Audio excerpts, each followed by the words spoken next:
बाद जो वो एक्सरसाइज करते हैं तो उनका रिकवरी और आप जो 3 महीने बाद कीजिएगा एक्सरसाइज इसका रिकवरी, दोनों में आकाश जमीन का फर्क होता है।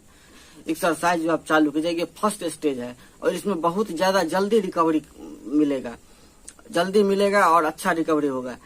नमस्कार दोस्तों, कैसे हैं आप लोग? उम्मीद है कि आप लोग अच्छे होंगे, स्वस्थ होंगे और मजे से एक्सरसाइज कर रहे होंगे। दोस्तों आइए आज हम आप लोगों के लिए फिर से एक मोटिवेशनल वीडियो लेकर के आए हैं। दोस्तों ये वीडियो बहुत ही महत्वपूर्ण है और बहुत ही महत्वपूर्ण प्रश्न है, जो प्रश्न हमारे एक सब्सक्राइबर ने किया है। इससे पहले तो नहीं किए थे, ये नए हैं और इनका प्रश्न है। MD मुमताज इनका नाम हुआ और इनका कहना है कि भाई मैं SCI पेशेंट हूँ, मेरा D8 का इंजरी हुआ है, 3 महीने हो गया है, पैरों में तेज झंझनाहट रहता है, मेरा रिकवर हो सकता है भाई? हाँ देखिए, बिल्कुल रिकवर हो सकता है, नहीं होने का कोई सवाल ही नहीं पैदा होता है। और जो 3 महीना में जो लक्षण आप बता रहे हैं, जितना अच्छा लक्षण है 3 महीना में, बहुत अच्छा लक्षण है। अब इसको आपको रिकवर करना ये आपके ऊपर डिपेंड, आपके ऊपर निर्भर करता है आप कितना तक रिकवरी लाते हैं। 3 महीना जो है सो ये फर्स्ट स्टेज ही माना जाता है कि दूसरा महीना से या तीसरा महीना से एक्सरसाइज शुरू कर देता है। बहुत सारे तो ऐसे पेशेंट हैं जिनको कि डॉक्टर पुर्जा पर लिख दिया, प्रोवाइड कर दिया एक्सरसाइज या फिजियोथेरेपी, लेकिन उनको पता ही नहीं चलता है कि हमारा भी वही हाल था कि पुर्जा पर लिखा हुआ था फिजियोथेरेपी एक्सरसाइज, लेकिन 1 महीना तक हमको पता ही नहीं था। जब 1 महीना बाद गए डॉक्टर के यहाँ तो फिर पता चला कि एक्सरसाइज और फिजियोथेरेपी के बारे में। इसी तरह 1-1 साल, 6 महीना, 1-1 साल पेशेंट को पता ही नहीं रहता है कि एक्सरसाइज करना है। अब खैर ये मोबाइल, स्मार्टफोन हो गया है, सबके पास मोबाइल है, तो इंटरनेट की वजह से अब सबको पता चल जाता है। लेकिन उस समय आज से 5 साल 6 साल पहले की बात है कि बहुत प्रॉब्लम था। तो और ये 3 महीना में आपका जो झंझनाहट है ये बहुत ही अच्छा लक्षण है। झंझनाहट है, दर्द होगा, झटका मारेगा और पैर भारी लगेगा, झुनझुनी के साथ साथ पैर भारी भी रहेगा। नीचे मतलब आपका कमर के नीचे का जो पार्ट है वो जैसे कि कुल्हा के पास से वहां से नीचे तक आपको भारी लगेगा। इसमें अब आपको रिकवर करना है कि आप मेहनत कीजिएगा तब आपको रिकवरी होगा। अब इसमें जी जान से एकदम मेहनत करना है, आलस्य कीजिएगा तो नहीं होगा। अपने आप पर ही निर्भर है कि आप कितना ठीक होते हैं और कितना जल्दी रिकवर लाते हैं।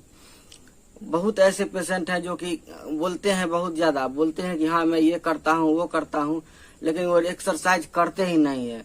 वो 10 मिनट 15 मिनट इधर उधर कर लिए और उसके बाद बिस्तर पर हैं तो सोचते हैं कि चलो सोए सोए ही दिन कट जाता है, मेहनत नहीं करते हैं। तो आप अगर रिकवरी चाहते हैं और खड़ा होकर चलना चाहते हैं तो आपको मेहनत करना है। आप एक्सरसाइज, बहुत सारे एक्सरसाइज है अब यूट्यूब पर, मेरा चैनल या कई लोगों का चैनल है, एक्सरसाइज बताए हुए हैं। तो जो कमर जैक करने का एक्सरसाइज है, कमर जैक करने का या पैर उठाने का, ये पैर को मोड़ना सीधा करना, एंकल चलाने का, ये 4 एक्सरसाइज कम से कम आपको नियमित करना है। 4 घंटा 5 घंटा, कम से कम 5 घंटा, 4 घंटा, 3 घंटा। देखिए 1 घंटा कर लिया, थोड़ा थकान हो गया, फिर थोड़ा देर आराम कर लेते हैं, फिर 1 घंटा करेंगे, फिर थोड़ा देर आराम कर लेते हैं, फिर 1 घंटा करेंगे। बिस्तर पर ही तो लेटे हैं तो वही करना है, दूसरा तो कोई काम है नहीं दिन से रात तक। और जो भी एक्सरसाइज कीजिए तो मन से एक्सरसाइज कीजिए, एकदम तन मन से, पूरा ध्यान, पूरा कंसंट्रेशन लगा करके उसी पर फोकस रखिए कि हम पैर पर या कमर पर फोकस रखिए कि हमको इसी को ठीक करना है और खड़ा होना है।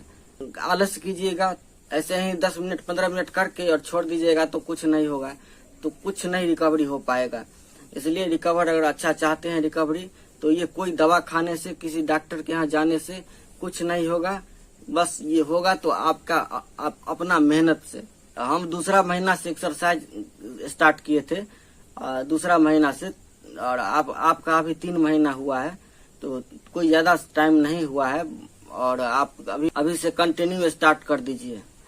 6 महीना बाद, 1 साल बाद जो एक्सरसाइज करते हैं, 6 महीना के बाद जो पेशेंट का 6 महीना हो जाता है, 1 साल हो जाता है, उसके बाद जो वो एक्सरसाइज करते हैं तो उनका रिकवरी और आप जो 3 महीने बाद कीजिएगा एक्सरसाइज इसका रिकवरी, दोनों में आकाश जमीन का फर्क होता है।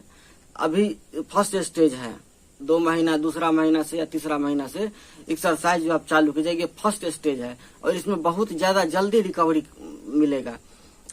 मिलेगा और अच्छा रिकवरी होगा। जैसे जैसे ये लेट हो जाएगा तो जैसे बिस्तर पर सोए सोए मसल बहुत लूज हो जाता है और थोड़ा भी जान नहीं रहता है मसल में एक्टिविटी होते रहता है तो थोड़ा मसल में ताकत रहता है।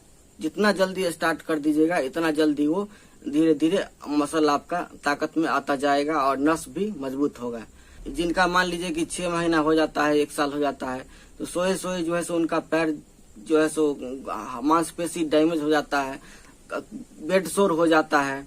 अब बेड सोर हो जाएगा तो फिर एक्सरसाइज नहीं कर पाएगा। जब तक वो घाव नहीं ठीक हुआ तब तक एक्सरसाइज नहीं कर सकता है। 6 महीना का घाव 6 महीना भी ठीक हो सकता है, 1 साल भी लग जाता है घाव का, 3 महीना भी लगता है।